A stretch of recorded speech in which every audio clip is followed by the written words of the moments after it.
Hello and welcome to Insights. I'm Elizabeth Omori. In the 70s and 80s, Nigeria had over 180 textile mills which generated jobs for the different segments of the labor markets. Early 90s, these textile companies shut down one after the other due to insecurity, heavy taxation, inadequate power supply, and uncontrolled importation. For Nigeria to enjoy the benefits of the sector, economists insist that these challenges must be tackled head-on. How can this non-oil sector with so much potential be resuscitated? We will have that conversation. Universal health coverage promotes access to full range of quality health services when and where needed without financial hardship. It covers full range of essential health services from health promotion to prevention, treatment, rehabilitation, and palliative care. Achieving universal health coverage is one of the targets nations of the world set when they adopted the 2030 Sustainable Development Goals in 2015. Where are we in this journey driven by community health? We will find out in the course of the program. So, let's begin. I'm fascinated with the discourse on national monuments and assets and how much is being done to preserve and look into the language issue.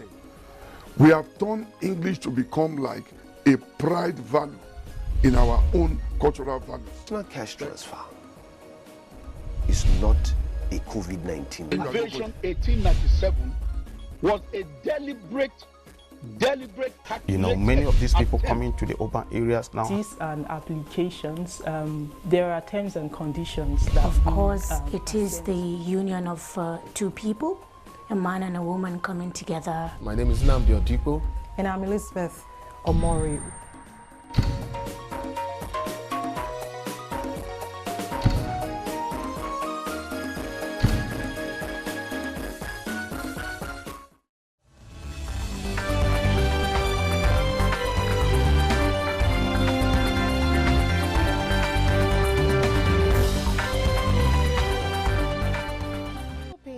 Their educational deprivation is not the end of the road.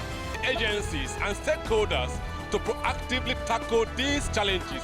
Women in most countries of the world constitute about 50% of registered voters. Kevin Williams reporting for Dateline 360. In Jos, Caleb Gochin, Deadline 360. Deadline 360. Shidi Okrafo. For Dateline 360. In Lagos, Michael Olaleye. Reporting for Deadline 360. I am Omosola Omojola. Thanks for tuning in.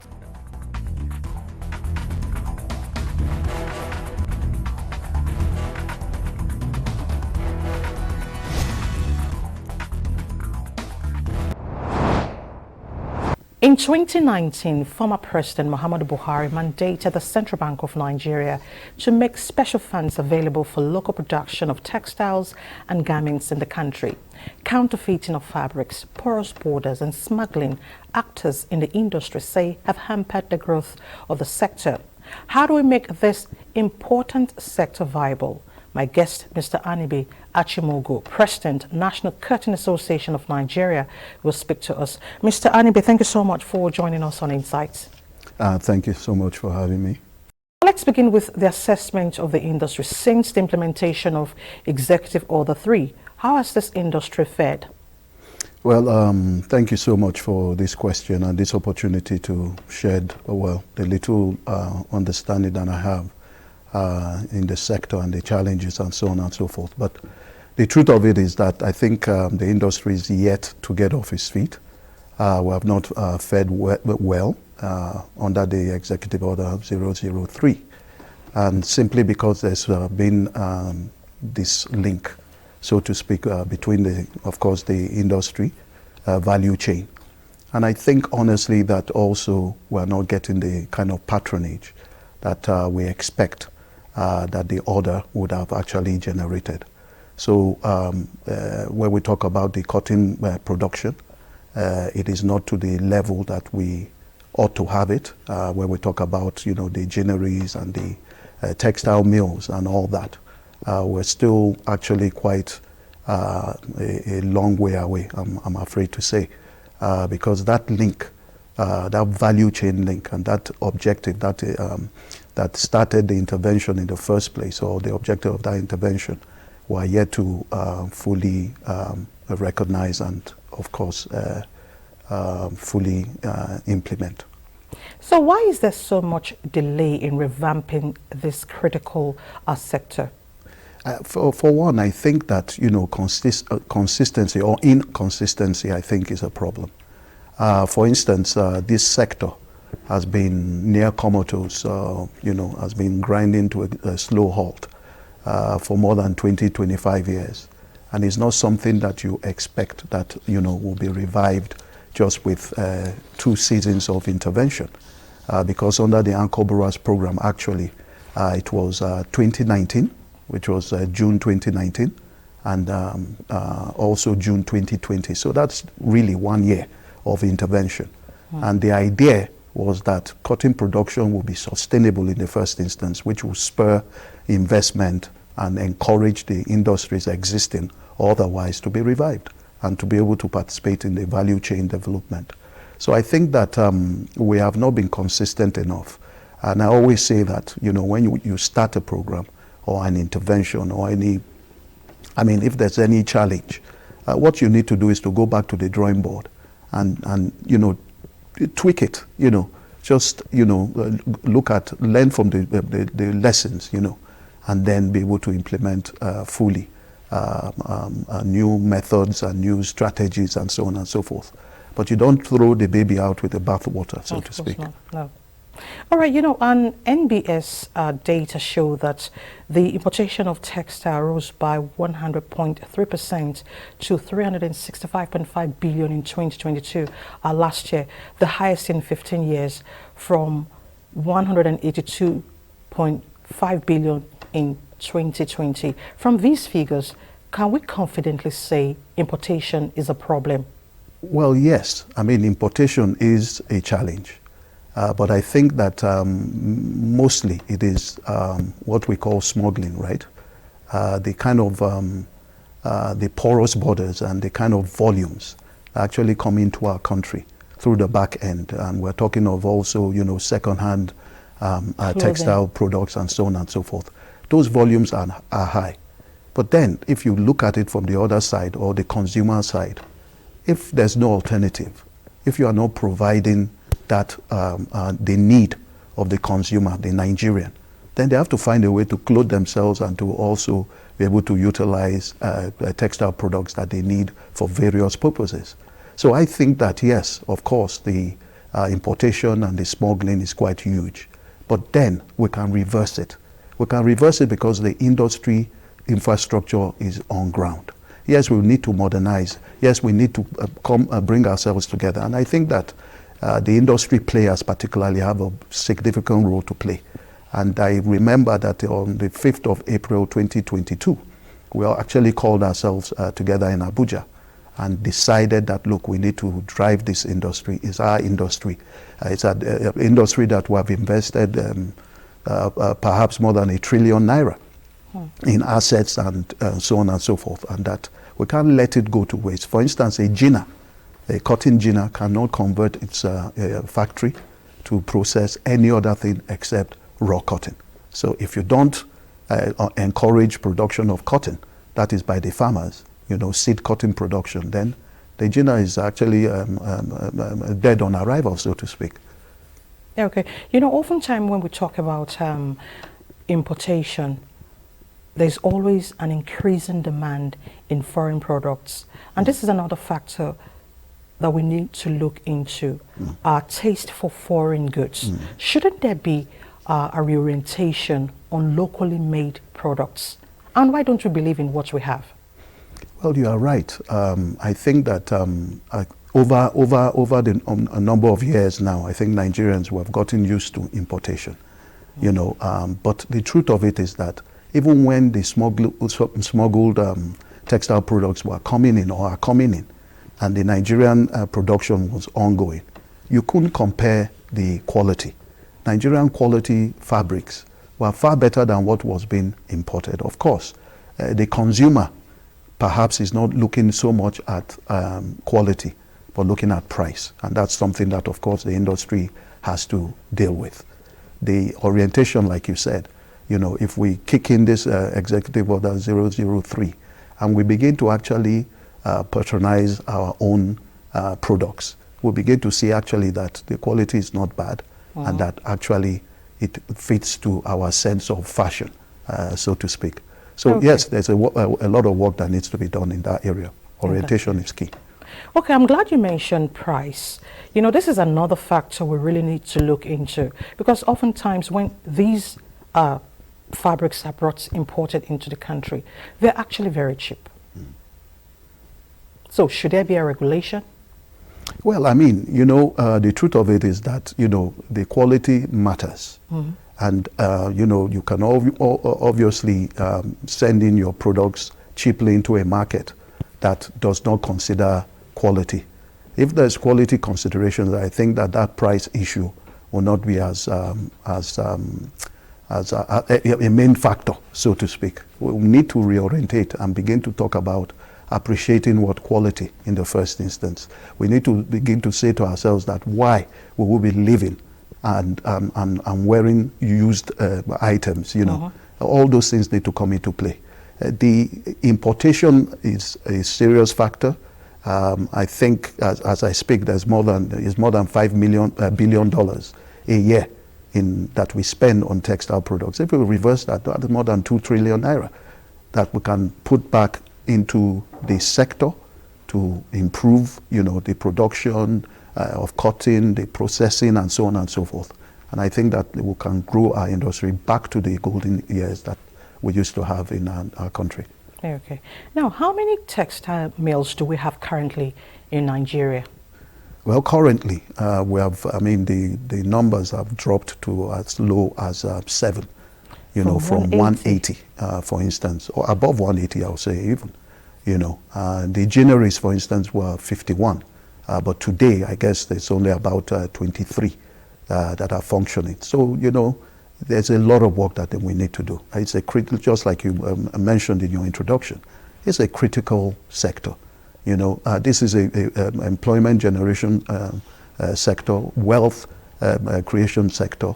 I mean, a significant contribution to our GDP.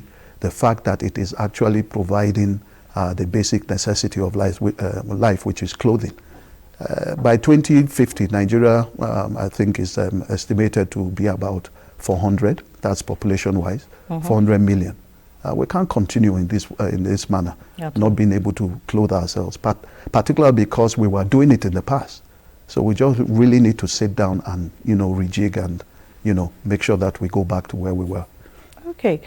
Before we talk about the advantages of the Executive Order 3, how actors are leveraging, where did we get it all wrong? But let's look at the factors of production, the cost of production itself.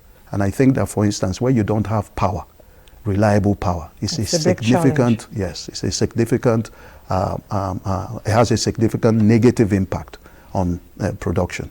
We talk about most things that we utilize, you import. And that obviously you talk about the foreign exchange and how the rates have gone up and they are not stable.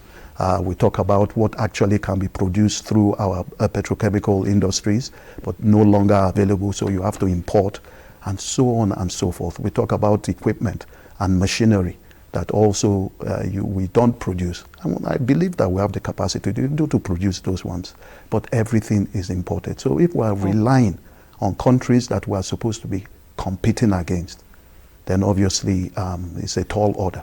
But I would say that there is light at the end of the tunnel. With the past administration of President Muhammadu Buhari to identify the sector as an important critical sector, I think that is the step in the right direction. We have also, as industry players, called ourselves together and said, look, we need to help our country. We need to help ourselves. It's not so much as because we're players and then we'll make money. Of course, business is about profit. But the truth of it is that we need to reduce our dependence on other countries' products, textile products coming into our nation. And I think that with the incoming administration, I've also read their manifesto.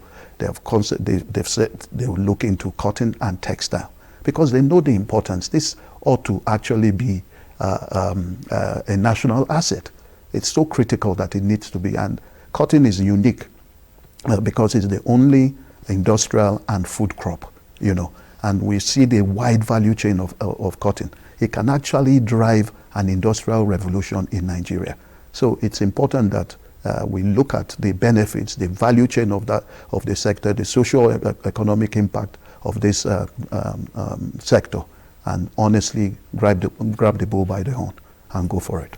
Okay, so how are key players in the textile industry taking advantage of the executive order required to grant a preference to local manufacturers? Have they started? Are they doing anything about it? Well, the truth of it is that, we started.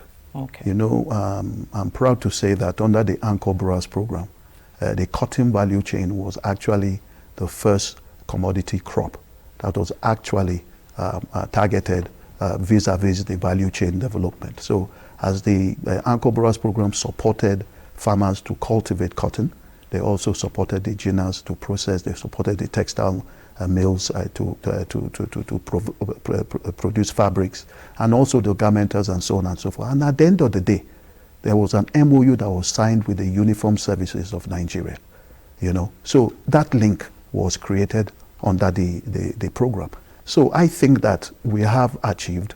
We need to just spend more time on it. When we started in 2019, for instance, we had a challenge of chasing down and supervising and helping farmers scattered across 24 states with their own various smallholder farmland. But we decided that was, in 2020, let's do the cluster approach or the cluster model to bring farmers closer. And in 2021, we said, what, the best would have been or is to have, contiguous farmland where we will allocate 1 hectare per farmer. And then you can provide joint services, supervision, extension services, and so on and so forth. So for me, there's still a lot of work to be done, but we cannot say we have not succeeded and we have not moved from where we were. The 23 I mentioned of the ginneries, for instance, when we started, it was only about 5 ginneries. So with the Anchor Brewers program, that pushed it to 23. When we started with the textiles, I believe maybe it was just about 4 or thereabouts. Yes, they have not been significant because, for instance, the textile is not really where you buy the equipment and machinery. Is not what you buy off the shelf, you have to be specific about what you need and so on. So that takes time. And that is why I believe that the intervention that was only 2019 and 2020 is not enough to help revamp, like you earlier mentioned, this critical sector of Nigeria. All right, I'm happy that you're aware of steps that government is making to revamp the sector. But we also understand that when Executive Order 3 was signed, ITF was allotted to make provisions for training of textile workers to sustain efforts at improving local garment production. Is this yielding any result? Well, I must confess that, because for me, the intervention was not sustained. Okay. You are not able to jump the gun, for instance, or put the cart before the horse, so to speak. So it's a process that we must understand that the bedrock raw material for the sector, which is cotton itself, raw cotton, seed cotton, needs to be sustainably produced. We need to be able to say, for instance, year in, year out, we will not have less than 100,000 metric tons.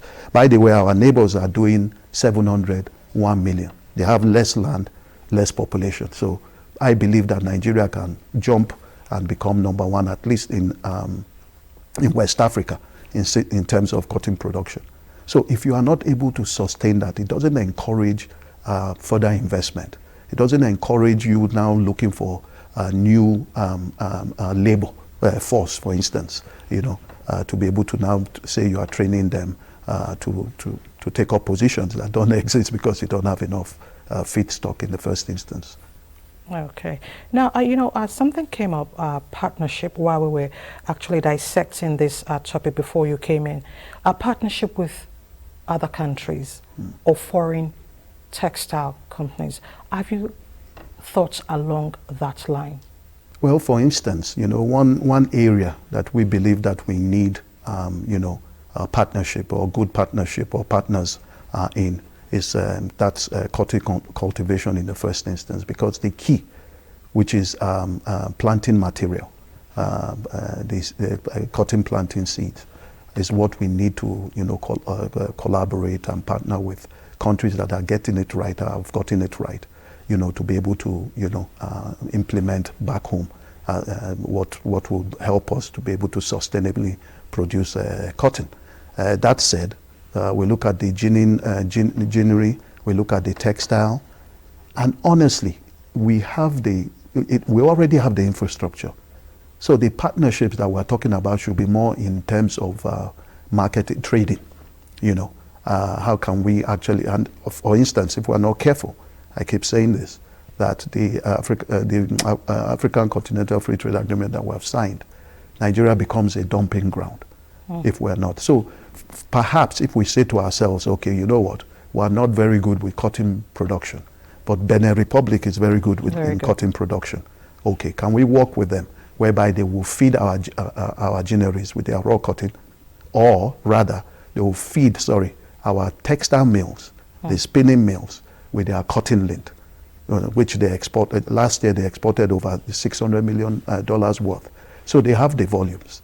But as we speak, Benin Republic is also developing its own textile park. And they are looking at, producing T-shirts in volumes. Where would that market be?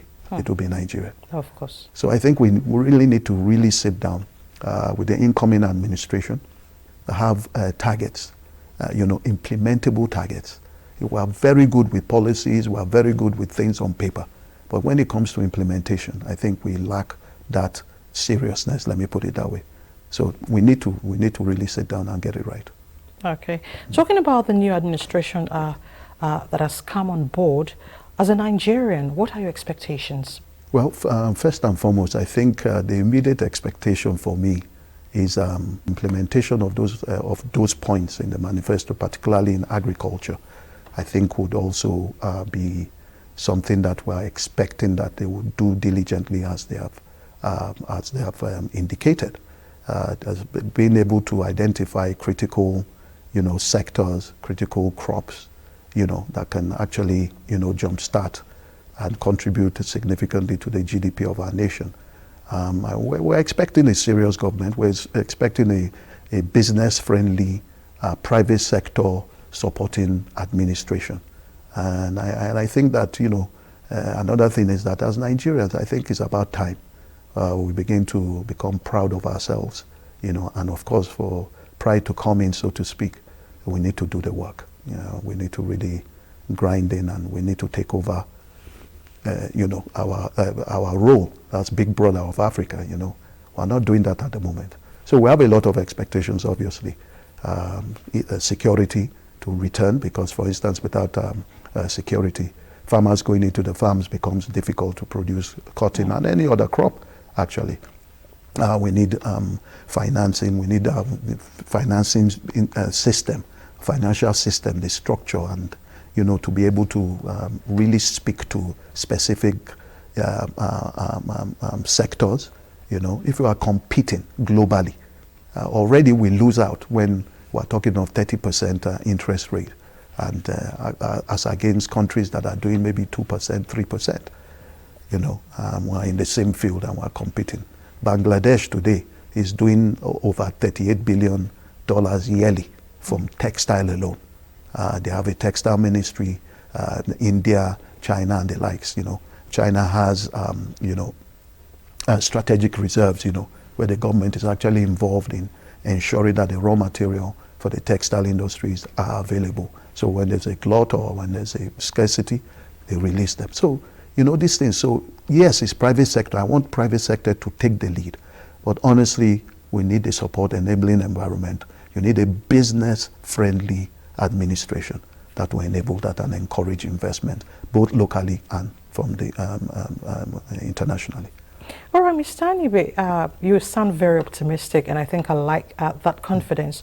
But do you see the sector in the next 5 years becoming the envy of others? Sincerely, I do. And like I said, for industry players, we've been talking amongst ourselves. We are ready to grab the bull by the horn.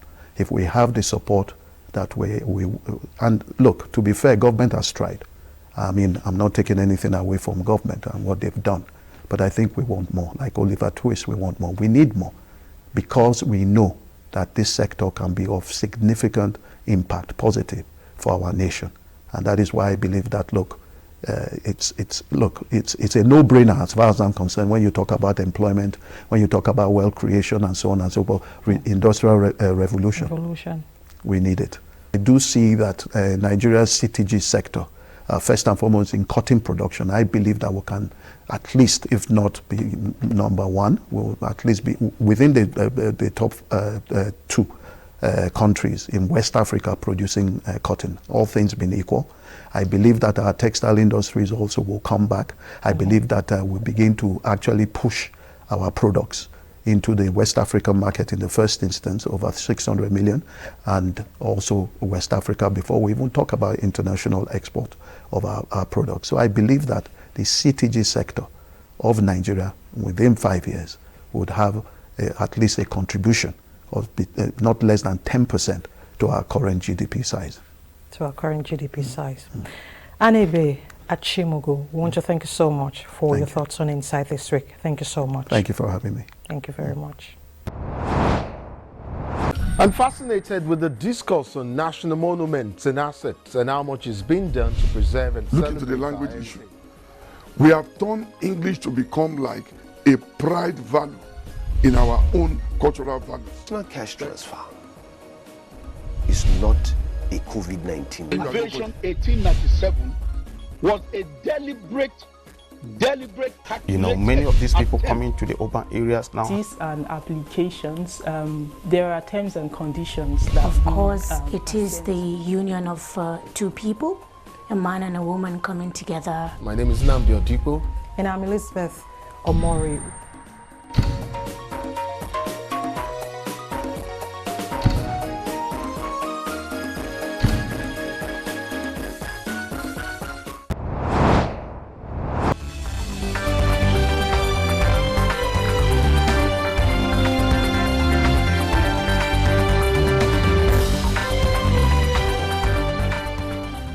That their educational deprivation is not the end of the road.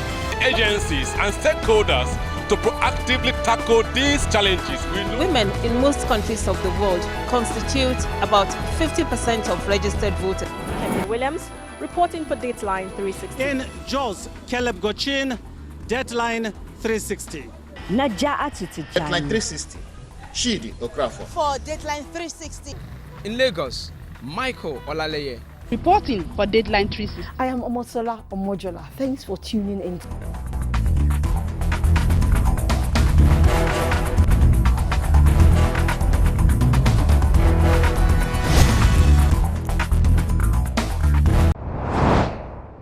Universal health coverage is firmly based on the 1948 WHO Constitution, which declares health a fundamental human right and commits to ensuring the highest attainable level of health for all. A World Health Report revealed that during COVID-19, 92% of countries reported disruptions to essential health services. The roles of community health workers are designed to meet this target. And today, Mr. Bashir Idris, Registrar, Community Health Practitioners Registration Board of Nigeria, will tell us what community health workers have been doing in this regard. Mr. Bashir, thank you so much for joining us on Insight. Thank you. You're welcome. We are in this journey to achieving universal health coverage. How far have we gone in achieving these targets? Thank you for these questions. I want to start by telling who are community health workers. Community health workers are a set of group of medical personnel that have been trained to render healthcare services in terms of preventive, promotive, curative. That informed after the Almaty Declaration, September 1978, for equitable distribution of human resource in our community. That was informed the training of these three cadres, J, Chu, and community health officers. And their primary responsibility is to work at the grassroots, health clinic, mobile health services, primary health centers, comprehensive centers, and render effective services delivery so that we can align with the universal health coverage mandate in equity in terms of distribution of healthcare services, what I made mention about preventive, curative, and rehabilitative in our society. All right, you know, some persons have actually said funding, poor infrastructure, hampering the achievement of this target. What exactly is the problem? What are these challenges? Okay, actually, in terms of funding is a key issue. Some states or local government doesn't make provision for replacement. Some are retiring, some are not recruited. So when you complain to them, they will tell you they don't have enough funds. It's another major challenge. And another challenge, when you go to the PSC setting, where we're expected to render our services as community workers, infrastructure, there are a lot of gaps in terms of infrastructure, equipment, furniture, availability of drugs. These are also challenging in our primary health centers. I think if those things are available within the PSC, the aim of universal coverage will be achieved in Nigeria, because we have them. Because by background of their training, they know when they are trained, they have to go to the community. And when you look at the number of the population of Nigeria, rural population are more than the urban population, whereby community will address those issues. But human resource is a challenge because there's no recruitment. Infrastructure is a challenge, not enough infrastructure for a community to render. You can go to one place, you see there is no light, no solar, nothing. Maybe in the night he wants to receive delivery. How can he going to do? So these are major challenges that inhibit the attainment of the universal health coverage in Nigeria. Okay, I'm happy you mentioned PHC, primary health care. All right, in delivering, in meeting these targets, how can we reorientate our health system at the grassroots? Because actually, for us to achieve this target, we need to start from the grassroots. Health team comprising of many other cadres there. But sometimes addressing maybe posting the right person in the right place, that's where we have issues. Okay. But as a community worker, after your background training, you know, after you have been trained, you qualify, you have to prefer your mind going to the community and say, you deny yourself a good road, you deny yourself electricity, you deny yourself water supply, you'll be there. But in terms of the implementation now, other people, you cannot post a medical doctor to that PSC to study. Because by background of his training, equally a nurse, she has been trained to work in the tertiary and the teaching hospital. But when you post DDA, she will not study. That is the major challenge. So the right people should be posted in the right place, then the right result will be gotten in the right direction, so that the universal health coverage in terms of equity and services enhancement will achieve. But if the other way has been done, that's why nurses have been. We are not saying nursing, they are part of us, they are part of the health team. But the problem, their mindset are not ready to work in the community. It's only community worker that you prefer yourself, you are ready to work there. So if other health team has been posted there and they cannot address the most issues there, so that's why I have challenge in terms of posting the wrong people in our PSC setting in the rural community. Okay, now let's turn the table to the government this time around. What is the technical response like for Nigeria in attaining the targets? Actually, for government, they have a lot of responsibility in terms of recruitment. We have a good number of community workers in our society that are ready to work. So let the government recruit them, pay them their salary, they'll go and sit there and work, and provide the needed infrastructures in that PSC, in terms of equipment and other furnitures. They are ready to.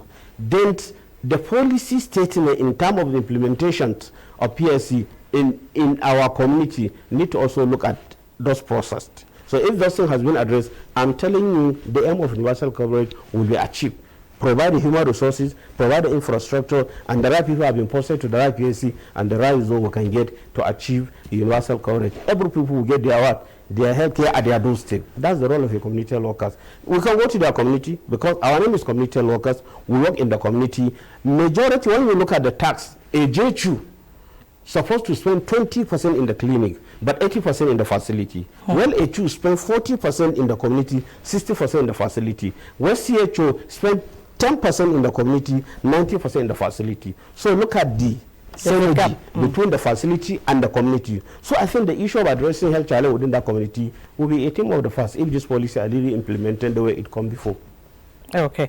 All right. There's also the issue of health insurance playing an important role in meeting this target. Actually, it's part of the what? Contributing component that will achieve the universal health coverage. Because part of the component of universal coverage is to reduce financial risks.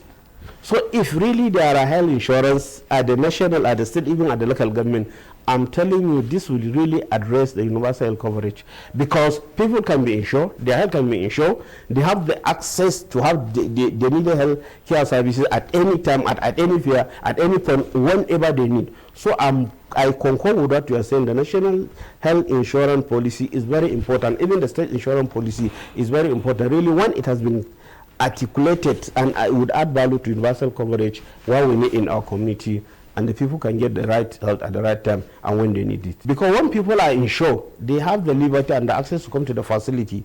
But sometimes if they are not insured, because in the health insurance, it gives an avenue for availability of the drugs and other equipment in that facility. Take a case of certain state. They have their own state insurance scheme where they provide availability of the drugs and other facilities. So if insurance providing all those needed material within the healthcare, I'm telling you, the aim of universal coverage will be achieved if they are available. Because the people has been insured, they can come to facility, they would come for ANC, they'll come and deliver in the facility, they'll come for immunization, any other treatment they will come, and the aims of universal coverage will be achieved if people are insured. They have all those commodities are in place in our PSC centers and health clinics. Yeah, that's good to know. Now, how do we bridge the gaps in the health sector? Okay, the only thing we can bridge the gap, let's have a policy statement from government in our state and local government, because we have them, we produce them on a yearly basis. But the only thing, let the government recruit them and assign them to their responsibility. Take it, in 774 local government, there is no ward in Nigeria you cannot go and see PSC center or health clinic, and there's no clinic you cannot see community local. But sometimes some states don't have provision for recruiting them. So really, when the government look at those areas and make provision for recruitment of human resources and post them to the community, definitely it can add value too. Look at what community workers do during COVID-19. Look at what community workers did during polio eradication. There are those people that work in that aspect. And we have succeeded in Nigeria. Even malaria eradication in terms of this thing, there are community workers that work in the community and address those issues. Yes. So at least if there are provision for recruitment and replacement of those that have retired, I think it can go a long way in addressing our health challenge in the country. Okay. Oh, the issue of brain drain is another challenge facing the sector. And then when you look at doctors, nurses, basically all the practitioners in the health sector are leaving one way or the other through several corridors. How do we put an end to this?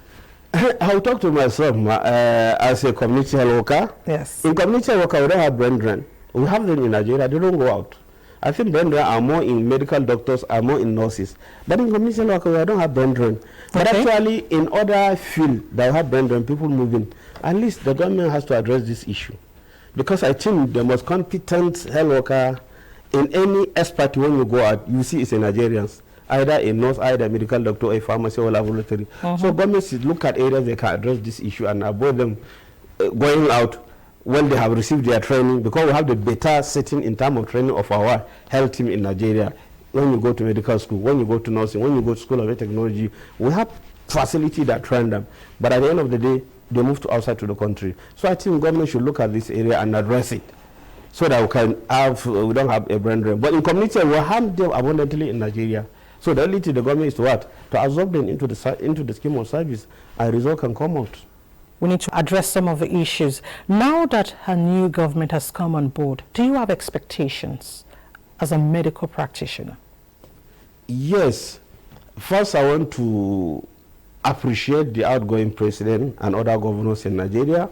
They have done very well in terms of health industry, because when you look at the example of what happened COVID-19 in other developed countries, we are lucky and we are thank God for the courage of Nigerian government, the support they give to medical team, and we have succeeded in managing COVID-19. So I want to appreciate the first government. So the incoming government, my advice, let's look at health sector critically and address much of the issues.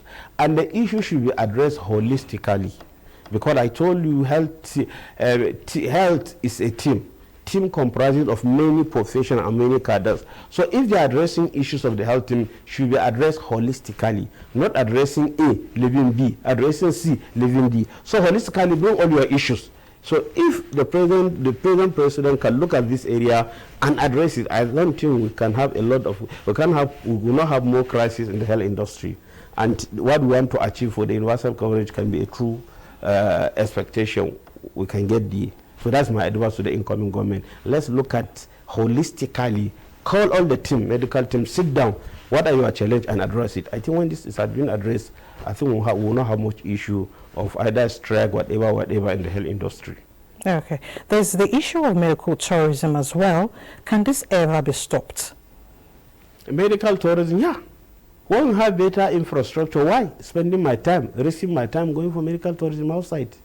There are things you can manage here in Nigeria, and you risk yourself for journey. You risk your financial expenditure going out. So the most infrastructure, if are provided in Nigeria, I think this thing can be stopped.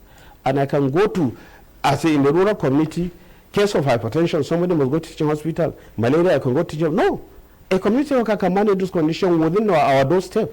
And if all the meeting has been addressed, I think there's no need for medical tourism. We have the expert, we have the talent in all sectors of health professionalism. So if all the meeting has been addressed, I don't think medical tourism is not necessary for Nigerians to go out for any medical tourism. Let's take it nationally. There are some facilities, there are some teaching hospitals, there are areas that community worker can work there. But in the state, there are primary health care centers, they have health clinic, and they have mobile services. So state primary care, Ministry of Health can recruit community worker, and they are the ones that have the mandate in posting them to the rural community so they can address the health challenge. Most especially the health approach, the national approach is World Health System. We have one PSC in there are other health clinics in other rural community. So it's the mandate of the state Ministry of Health or state primary care that posted the community workers within the catchment area, within the state or within the local government, or what. So this is their own mandate. Community health workers, what efforts are they making to reduce maternal mortality? Actually, community health workers are trained, skilled birth attendants. Okay. They have the capacity, they have the knowledge. Go and look at our curriculum, the training guide. All the needed ingredients in terms of reproductive health and maternal health and child health are key in VA. So anybody that graduates as a community worker, he has the skill and the knowledge to address the issue of maternal mortality in Nigeria. So we have the capacity. Go to the facility, I can bet you 80% of the delivery received in our rural community are community workers that receive that delivery, because doctors doesn't work there, nurses doesn't work there, we work there, we have data there, we receive that deliveries. And when you want to get how rich we are, go to our training curriculum. So we are contributing in reducing of what? Maternal mortality rate. And another thing, community engagement is another process. Because when you didn't engage the community, some they will not see value in coming to PSC for their ANC and possibly deliver in the facility. So it's part of our training guide. As a community worker, you have to do what we call community mobilization, community diagnosis, situation analysis. Then we are engaging with the community. That's our main community. We have to work with the community. We have to go for home visitation, health education, community meeting, educating the members of the community the need for their women to come for ANC. Sometimes even organize mini ANC within the community in order to encourage those people. So these are things we are doing in order to reduce the rate of what? Maternal mortality rate in Nigeria. So the only thing what government will do is to support us and ensure the right people are using that statement. The right people are posted in the right place, then the right will be. If you post somebody that are not trying to receive delivery, or they are not skilled birth attendant, and you mess off, at the end of the day, the high rate of maternal mortality will increase. But for community where we have the capacity and the skill to address, and we are contributing to the reduction of maternal mortality rate in Nigeria. Okay, so do you see our health sector becoming the envy of other health sectors we have in Africa? Yes, of course. We are moving. We are moving. But our indicators, sometimes they are a little bad, but I'm seeing in future we are moving, we reach the promised land. The indicator will usually appreciate, and we are moving. Compared to certain countries in Africa, when you go, their indicators are worse, but we are trying as a health team in Nigeria And hopefully, maybe in the next year, our indicators will be very appreciated and we'll see better result in terms of matter and infant mortality rate in Nigeria. Actually, we are moving. We have better indicators than other African countries, actually. But some are ahead of us because of our population is a factor. Yes. When you consider our population and the population of other countries, we are what? 100%. Doubling country, 50%. So our data, the moment we have a little data, it can speak for us. So that is what. But when you sit down and analyzing, based on our population and their population, you can see we have a good indicators in Nigeria. In Nigeria. Yeah. Now, if you take a look at the SDG goals, they are somehow intertwined. They are together. Yeah. But do you see us meeting this target before 2030? Yes, of course, of course. No, we can reach. When you look at the SDG 3 is mostly applicable to what? To health issues, and the SDG 6 in terms of water, availability of water. When you look at where we are moving, formally we apply the district health system. Now is the world health system. In the world system, you need to have a referral PSC in the world, whereby other health clinics within the world can refer patient in that PSC. But formally, we don't have it. And when you look at RWASA, a lot of partners and AGO has dwelled into what? Produce adequate water supply and sanitation is key. Because when you look at certain percentage of causes of diseases, water is key. When we don't have availability of water, safe and clean water, so there are a possibility of many disease conditions coming from that area. And that area has been addressed. A lot of community, you go, a lot of borehole has been dug, a lot of borehole has found in different rural community. So I think this SDG we can achieve, we can reach the promised land. And purposely when the government of the day, maybe if I can tell you last year, the budget of the health, 100% has been done very well in terms of what? Preventing the COVID-19. So I see no reason why we cannot achieve the SDG goal. We can equally achieve. But when you look at the rate of COVID-19 in Nigeria, actually you can say we have defeated COVID-19 in Nigeria. What the WHO has said, even if coming from that China, I don't think we have developed immunity. We have done the immunization, and the immunization is a continuous process. And all the facilities we have vaccine for COVID-19, and health education has been doing. So community mobilization has been doing. I don't think COVID-19 can come back to Nigeria the way we expect it to be in Nigeria. So I concur with what the WHO said in that aspect. In that aspect. Yes. Dr. Bashir Idris, Registrar, Community Health Practitioners Registration Board of Nigeria. Thank you so much for joining us on Insight. You're welcome. Thank you so much. Thank you.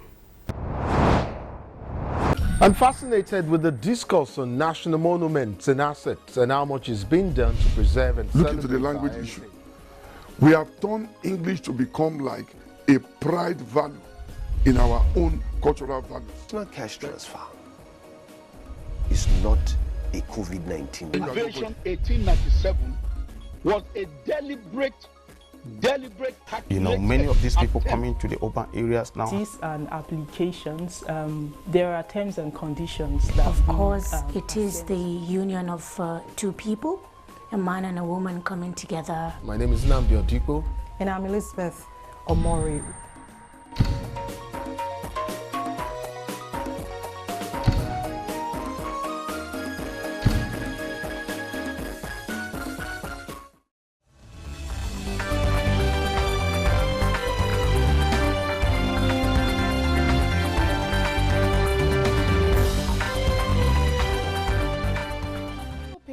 Their educational deprivation is not the end of the road.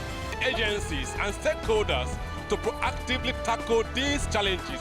Women in most countries of the world constitute about 50% of registered voters. Kevin Williams, reporting for Dateline 360. In Jos, Caleb Gochin, Deadline 360. Deadline 360. Shidi Okrafo. For Dateline 360. In Lagos, Michael Olaleye.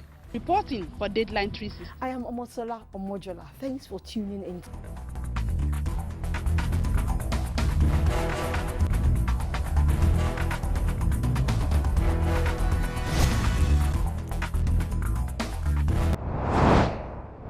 And that's Insight today. Thank you so much for watching. I'm Elizabeth Omori. I'll see you next week. Bye for now.